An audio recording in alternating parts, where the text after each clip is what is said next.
Before mountains had names, before pyramids cut into the sky, before humanity wrote its first word, there were stories whispered in the dark. Stories of beings who were too tall, too strong, too powerful to be human. Beings half earth, half something else. They walked across deserts like we walk across a room. They carved stone like it was clay. And according to ancient texts, they changed the fate of the world. Some called them giants, some called them fallen ones, but the oldest name we have for them is the Nephilim, and their story might be far from over.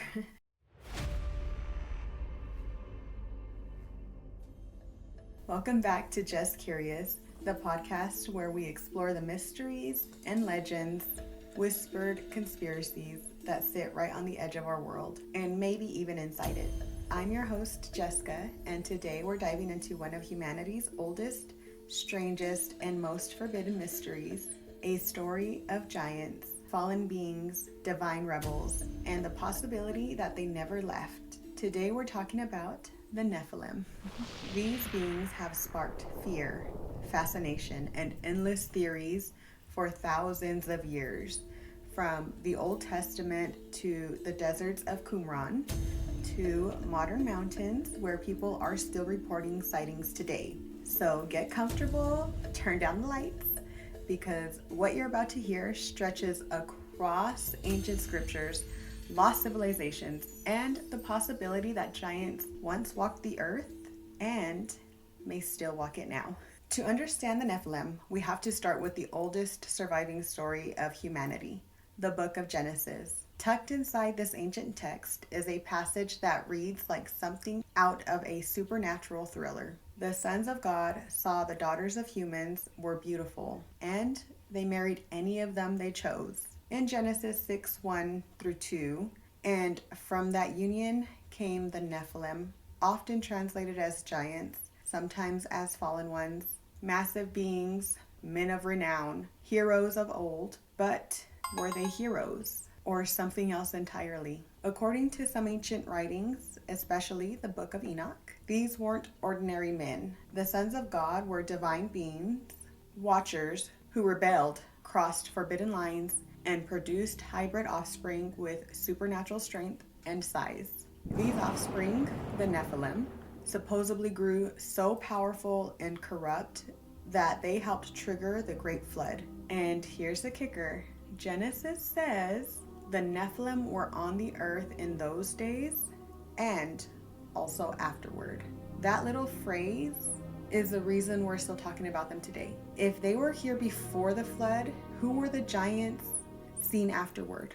In Numbers 13:33 describes them clearly. Israelite spies enter the land of Canaan and see giants so large that they say, "We seem like grasshoppers," and that's how we appear to them. Whole tribes of giants are named in the scripture.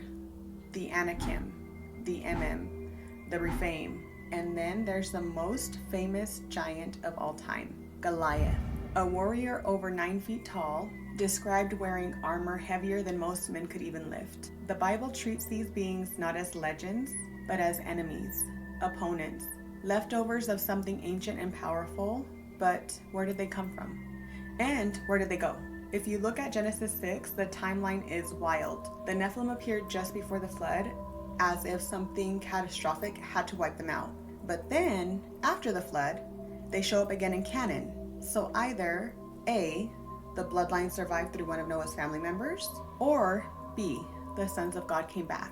Some scholars think the phrase, "and also afterward," hints that these beings didn't just visit once, but multiple times. And some conspiracy researchers go even further. What if giants didn't just live among early humans? What if they guided them? Maybe even helped humans build the strongest structures on Earth. Structures we still can't fully explain today, like the pyramids. So let's go to Egypt, land of impossible achievements. The Great Pyramid of Giza contains stone blocks weighing 20 to 50 tons, some as heavy as 80 tons. These came from quarries miles away, transported and placed with such precision that modern engineers still argue about how it was possible. No gaps, no grout.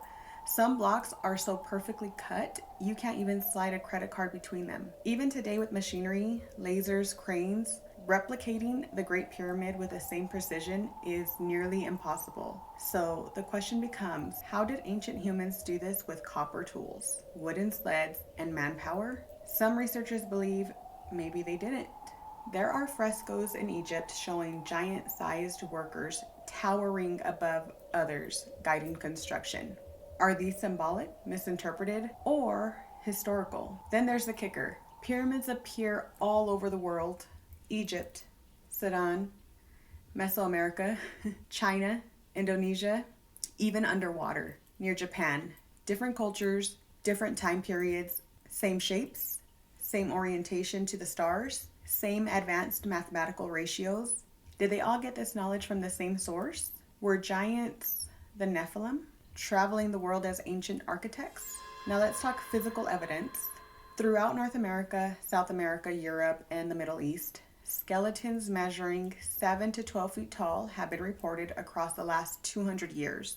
Some were discovered, photographed, and mysteriously lost. Newspapers in the late 1800s and early 1900s, especially in the US, are filled with giant skeleton headlines. But one of the most famous discoveries, Qumran, 1947, near the Dead Sea, the same caves where the Dead Sea Scrolls were hidden, a team reportedly found skeletons at least 8 feet tall in the same cave system. Were they Nephilim, giants guarding sacred texts, or something else? The discovery caused panic, excitement, and immediate debate. Skeptics denied it. Others said the remains vanished into private collections, but the story refuses to die. If the Nephilim were hybrid beings, part divine, part human, what were they capable of? Ancient texts claim they had immense strength, enough to move boulders and shape stone, height far beyond normal humans, 8, 10, even 15 feet tall, long lifespans, possibly hundreds of years, advanced knowledge, especially in astronomy and construction. Some could speak many languages, and some may have had telepathic or spiritual abilities. The Book of Enoch even describes some teaching forbidden knowledge, metallurgy, sorcery, celestial secrets. Were they gods, monsters, aliens, or simply different? Now let's go ahead and fast forward to modern times, because giant sightings didn't end in the Bible. Here are 2 most recent wildly shared cases. Sightings that blew up online, gained massive attention, and sparked global debate. We jump from ancient scripture and myth into what could be a modern ghost story, a story of a giant, a mountain ridge, and a disappearance that still haunts the internet. The first video, called A Giant on the Ridge, it all begins in April of 2022. According to internet lore, a Canadian TikToker named Andrew Dawson was driving through the mountains of British Columbia with a friend. As he rounded a curve, through his car window and out the windshield, he saw something. A silhouette standing on a distant snow-covered ridge, tall, standing still, human in shape, yet impossibly large for a human. Dawson pulled over, raised his phone, and filmed it. In the video, he says something like, "It's a person. No, serious. Look, pull over." But his friend, visible in the passenger seat, sees what he's pointing at and says, "No, it's not." The figure stands motionless. The video is grainy, distant, unsatisfyingly ambiguous, but something about the shape, the stance, the proportions, it didn't look right. Many viewers saw it as a giant. Within hours, days, the video goes viral. People around the world paused, replayed it, zoomed in. Millions of views, comments exploded. Some believed, some mocked, some tried to identify the location, and some said it was a ski tower. Some said it was a rock, a trick of light, fog, or a tree line. But in the swirl of opinions, a legend was born. Dawson didn't just post once and forget it. According to public tracking of his uploads over the next days, some say weeks, he posted many more videos. Some supposedly zooming in for a closer look, some claiming he was being stalked, some claiming mysterious interference by unknown forces. For example, one video shows what he says are helicopters flying over the mountain ridge. Another claims he was stopped on a road by a man he calls CIA agent, being told to turn back because the area was subject to an environmental project. At one point during a live stream or video update, he said, "Sorry to disappoint everyone, but everything I posted was scripted. It was just fake, just entertainment." That admission shocked many. It seemed to be the end. The giant, the mystery, the tension, the chase was over. But then 10 days later, another video. In it, Dawson's tone changed. He seemed nervous, edgy. That video's caption read, "I'm scared." He contradicted his earlier claim, now saying that the giant footage was real, that he was being followed, that he couldn't say much, but did warn, "You might never see me post again." His final upload reportedly showed not a giant, but a strange structure or building at the mountaintop, something that according to him was not there the day before. Then, radio silence. And this is where the story takes its darkest turn. Sometime after that final video, the internet began buzzing. Andrew Dawson had died. Reports claiming he passed away had circulated, some saying July 1st, 2022 at the age of 34. But here's the problem. Nothing concrete has been verified. No public death certificate, no mainstream media obituary, no credible sources confirming the cause of death. Friends, family, or local authorities have not issued statements linking his death to the giant footage, to foul play, or even acknowledging the cryptid controversy. One outlet that covered the story expressed skepticism. The article pointed out how easy it would be for someone to mistake a distant tower, a ski lift tower, a radio tower, or a rock formation for a giant, especially with shaky cell phone video, snow, and fog. Moreover, some researchers of cryptid lore and rational-minded observers concluded the entire saga was a hoax. The giant caught on video might have simply been a tower, perhaps part of a ski resort. The helicopters might have been standard maintenance air traffic, and the last video building could well have been existing infrastructure. So what are the prevailing theories or rumors that people still argue about? It was a hoax from the start, a clever setup using perspective, distance, poor lighting, and a static tower or structure. Dawson fabricated the story for internet fame, and when backlash came or pressure increased, he tried to recant, but then changed his mind. Eventually, his account went dark and rumors of his death spread. Many accept this as the most plausible outcome. He genuinely believed he saw something, but misidentified a tower structure. The terrain, snow, lighting, and distance tricked his brain under pressure. Online scrutiny, trolls, skeptics. He then cracked, confessed it was fake, then panicked and tried to salvage his credibility. His death in this scenario might be unrelated,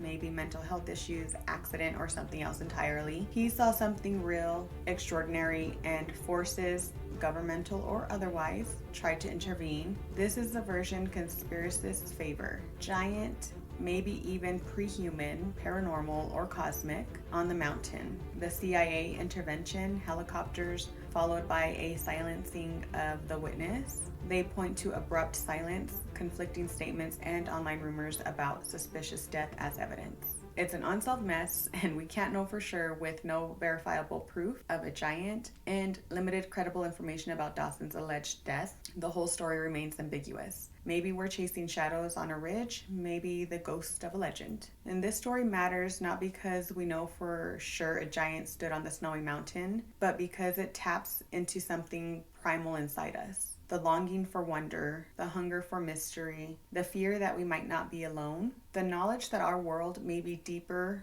older, richer than we've even been taught. And frankly, when one man's curiosity collides with global attention, technology, and legends, sometimes the lines between myth, mistake, and madness blur. Now, whether you believe it was all a hoax or you believe there really was something giant on that ridge, the story persists. As of now, we don't have proof, we don't have answers, we just have a video, a disappeared uploader, and a mountain whose ridgeline might hold secrets we're not ready to see. Now, to understand why the 2024 reports shook the conspiracy world so hard, you have to go back more than 20 years to one of the most enduring modern legends of supernatural, patrol. Most people know the story by one name, the Giant of Kandahar, but what most people don't know is that in 2024, whispers of encounters began surfacing again. Different soldiers, different time period, same region, same fear, and according to those whispers, something enormous may still be moving through the mountains of Afghanistan. Now, this next story comes from 2002 during active U.S. military operations in Afghanistan. A squad went missing, no radio contact, no distress calls, just gone. A second team was sent to look for them. That's when things took a turn. When the search team reached the mouth of the massive cave, carved into the side of an orange-red canyon, they noticed something odd. Equipment was scattered around the rocks, broken gear, and then what looked like a massive spear snapped in two, lying on the ground. Then came the smell, metallic, rotten, ancient, and from the darkness, something moved. The creature that stepped into the light was described as 12 to 15 feet tall, long, tangled red hair, and matching beard, 6-fingered hands, pale skin, scarred and leathery, and the strangest detail, double row teeth. The soldiers said it charged with impossible speed, lifting one man clean off the ground. The firefight that followed was brutal and short. It took every weapon they had, firing point blank to bring the creature down. After that, a classified recovery team was flown in, unmarked uniforms, unmarked helicopter, no badge, no explanations. The soldiers were told to never speak of it again, and yet the story leaked anyway.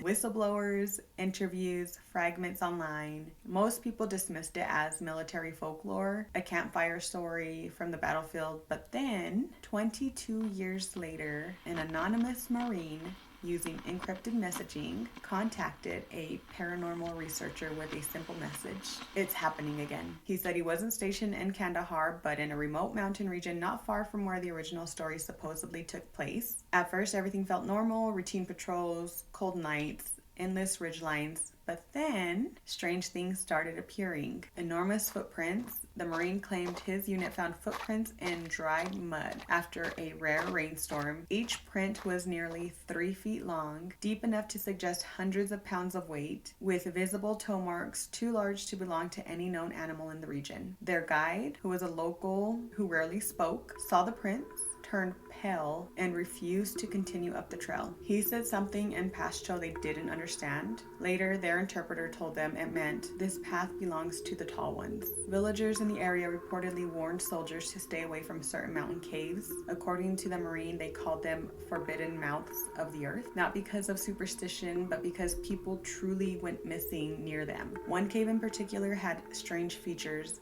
Massive claw-like marks on the interior rock, bones too large to be a goat or deer, and a strange musky smell drifting out after dark. The villagers claimed these caves were breeding places, not for air, but for creatures that come out only when disturbed. One night, the Marine overheard chatter on the internal comms during a nearby unit's patrol. Visual confirmed, tall hostile moving uphill. Repeat, tall hostile. Another voice responded, stay back, do not engage, stand by. The Marine wasn't supposed to hear that. The channel was not meant for a command unit. Hours later, helicopters flew overhead toward the ridgeline. Large ones, heavily equipped, not standard, and from that moment on, security tightened, patrol routes were changed, access to certain areas were cut off overnight. Just like in the original Kandahar story, unmarked personnel arrived. The Marine described them as all wearing identical gear, no country flags, no unit badges, no names, speaking in low-coded language, carrying cases long enough to transport a body or something else. They ordered soldiers to clear the area, then they entered the cave. No one knows what they brought out because witnesses were flown out the next week, transferred early, relocated, no explanation. So what are people seeing? Some theories circulating in 2024 include Theory 1, ancient human relic, a surviving pocket of an ancient giant-sized humanoid species that hid in mountain ranges. Theory 2,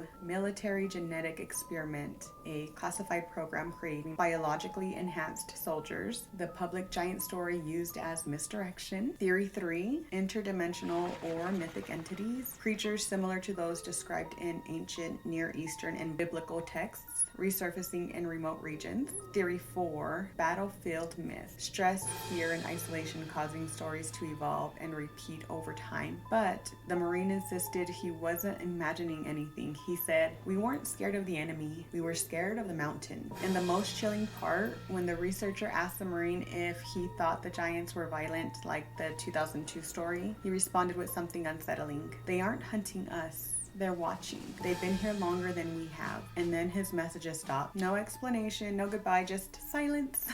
So the question becomes, are these sightings just stories recycled through generations of soldiers, echoes of fear and folklore, or is there something massive moving in the shadows of those mountains? Something ancient, territorial, and impossible to explain. Whatever the truth is, something in Afghanistan continues to leave footprints far too big to ignore. So after writing this story, I dove into the official archives, government records you and I can access. I explored the vaults of the CIA, the thousands of pages the US military has declassified on UFOs, paranormal reports, odd events, and classified investigations. I searched for the word Nephilim, I searched for giants, I searched for anything that might hint at a legend becoming fact, and what I found instead was silence.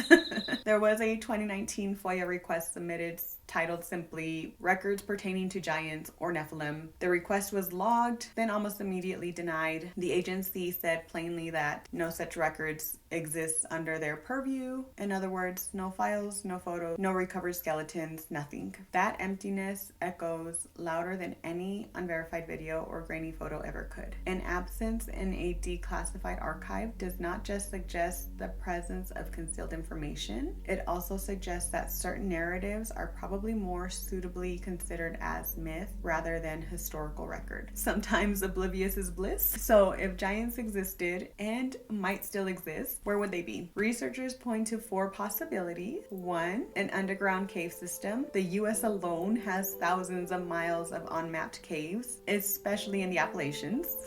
2, remote mountains. The Himalayas, the Andes, and parts of Alaska are virtually unexplored. 3, hidden government research facilities. Some believe captured giants were taken for study. 4, another realm or dimension. Some speculate the Nephilim did not die, but were sealed away. If the sons of God were multidimensional beings, maybe their offspring inherited a similar ability. Now you might wonder, why are people still obsessed with the Nephilim? Because the story forces us to ask questions about our origins, our ancestors, lost civilizations, and humanity's relationship with the divine or extraterrestrial. If giants truly walked the earth, then history is incomplete. Civilization is older than we thought, and the stories we were told as children were far closer to the truth than we realized. And maybe, just maybe, the Nephilim were not destroyed. Maybe they simply stepped back into the shadows, watching, waiting, remembering. And as we close today's episode,